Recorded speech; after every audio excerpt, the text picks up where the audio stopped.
This is the M2 MacBook Air in the Big 25. A laptop so light it practically floats. So thin it disappears faster than your paycheck after rent. And so powerful. Well, actually, we'll see about that one.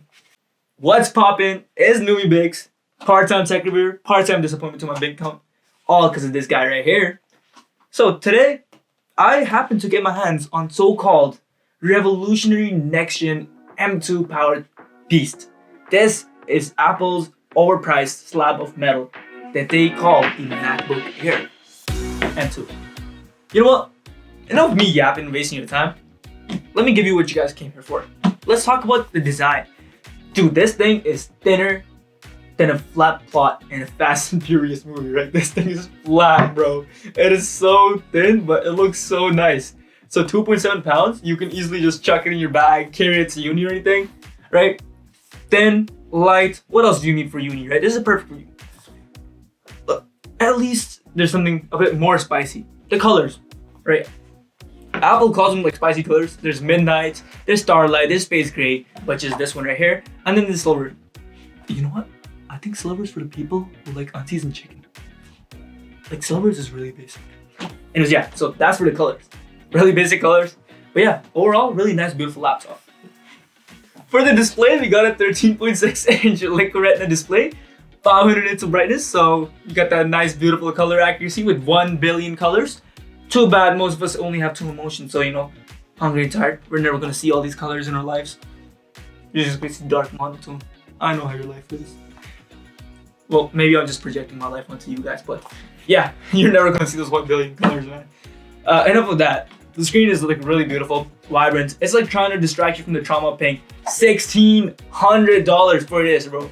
Imagine going to the store, like, yeah, I'm gonna pay $1,600 on an aluminum slab. Like, that is how fast tech has gotten expensive, and that is how fast it's also gotten so gorgeous and thin and beautiful. Alright, so under the hood, we got the M2 CPU. 8-core GPU, 10-core CPU. You already know this bad boy is rocking performance, man. Let's test its numbers. Also forgot to mention 16-core neural engines, which I guess is for thinking about your life decisions for buying such an expensive piece of aluminum. But yeah, neural engines helps this laptop think deeper and stuff. It'll also help you think about your life decisions buying this laptop right here. Up to 24 gigabytes unified memory, so that means the memory is soldered right onto the CPU. It's with the CPU package. Extremely blazing fast. And then you get up to 2 terabytes of SSD storage, which I highly doubt you're ever going to need if you buy this spec of the laptop with the base M2. So I feel like that would make more sense if you got like a MacBook Pro.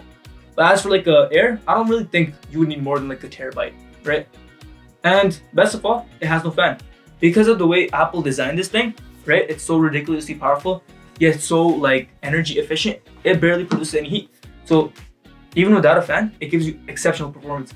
But the thing with that is it can't defend itself. Like if you try to load a game or anything, actually I'll get to the game later too, but if you try to load like heavy applications for a long time, they're gonna work initially, they're gonna work really great, but over time the app's gonna get hot, and then it won't be able to run those things as smooth as it is doing at the start. But yeah, benefit of that is it's really quiet, but a really bad con of that is that it can't sustain that really nice performance for a long time. So Apple claims this bad boy is 18% faster than the M1 MacBook. You guys already know the M1 MacBook's already ridiculously powerful laptop, right? The M2 is 18% faster than that. So real world use, you're not really gonna notice that, right? Because 18%, come on, could be like 20 or 25. Yeah, I'm joking, that doesn't really matter to percent, but it's barely faster. So any of that, you're not gonna notice. Obviously there will be like specific cases where it'll be faster, but in most use cases, it's not gonna be really that noticeable.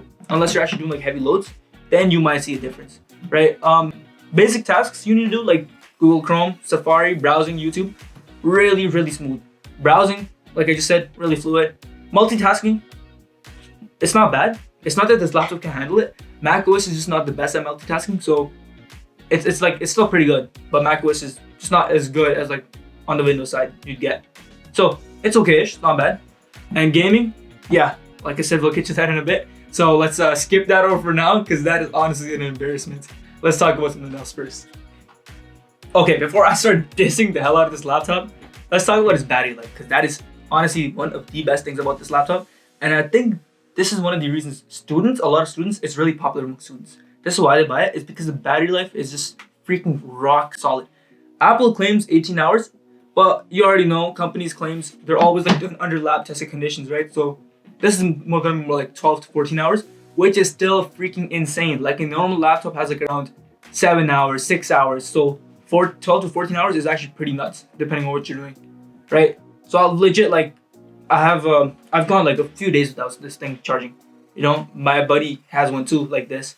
And he literally told me like his 55% once, it lasted him like a whole 2 days on 55% after he forgot to charge it. So that's honestly pretty nuts batteries on these things. Moving on to the keyboard, right? Let's get a look at this. Honestly, one of the most nicest keyboards I've typed on. Yeah, one of the best keyboards I've typed on. So honestly, I'd say it's only second to like Dell's keyboards, but this is one of the nicest keyboards. Like, I'd say, you know, here's my ranking of laptop keyboards. Surface and Dell, like tied at the top. And then I'd say right there, like right below them, like not even by like 1 point, like 0.5 points lower, would be Apple. Their keyboards are excellent.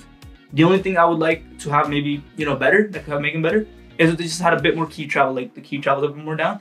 Other than that, like no complaints. And then you move on to the trackpad, and holy dude, this thing is beautiful. This trackpad is all glass, has haptic feedback. It is literally the chef's kiss. It is one of the best in the game. Apple always makes the nice trackpads. Like precision, precise, smooth, glides. It is like really, really nice. You know what? I'm honest, I'm glazing a bit too hard right now, but it's really that good, okay? Alright, yo, we're finally onto the topic I wanted to talk about the most. Can you game on this thing though? Can it run Crysis though? Like, yo, it could be powerful and all, but if it can't run Crysis, is it really a killer machine? Okay, enough with the Crysis thing. Let's actually see. So, technically, it can run games, but also not really, right? So, you have Apple Arcade, which has like basic games on there. You can easily run those because they're Apple optimized. Apple makes them with developers. So, but at that point, I'm thinking, like, you got your phone at that point, right? So you can just play those games on your phone. They're all there. So I don't really see why you would need that. On Steam's like 2 or 3 games you can run. Not a big library at all, right? Minecraft is one of those things you can run actually pretty smooth. But other than that, not really. I actually found a really, really good way, really smart and genius way to play on these laptops. Here, let me show you. So I figured the best way to game on this MacBook Air is this.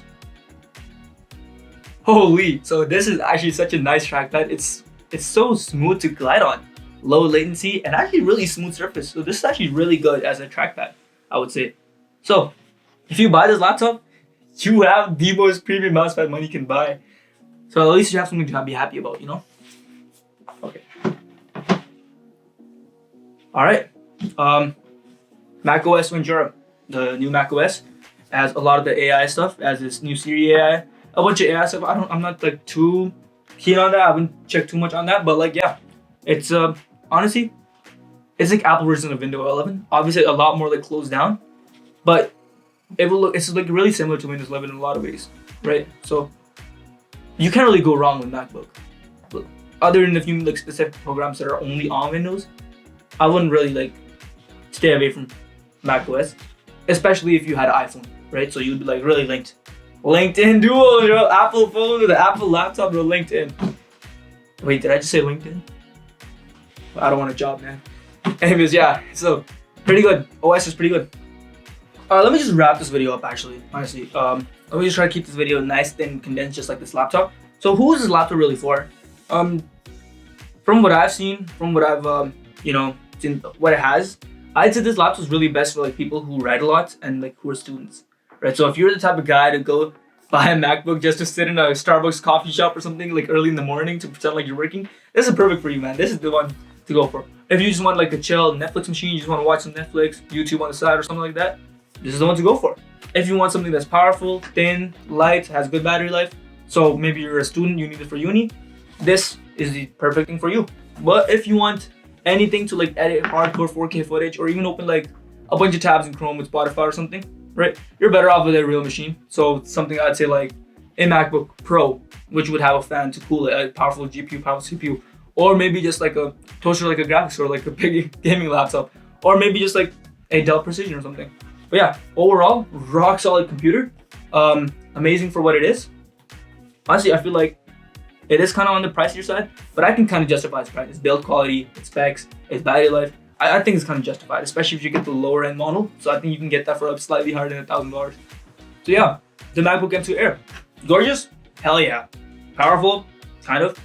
Gamer approved? Hell no. Unless you want to use it as the world's most expensive trackpad, then for sure. But yeah, hey, at least now you have a $1,600 mouse pad, right? Who am I kidding? Make sure to hit that like button, right? If you want more just kind of tech video, more tech chaos. Comment down below if you ever use a MacBook for gaming or anything, because I know some people have definitely tried to play games on these. I actually want to know how it went for you guys. So, let's see how deep your pain runs. And this is Noomivix signing off. Peace out and stay broke, because you bought this.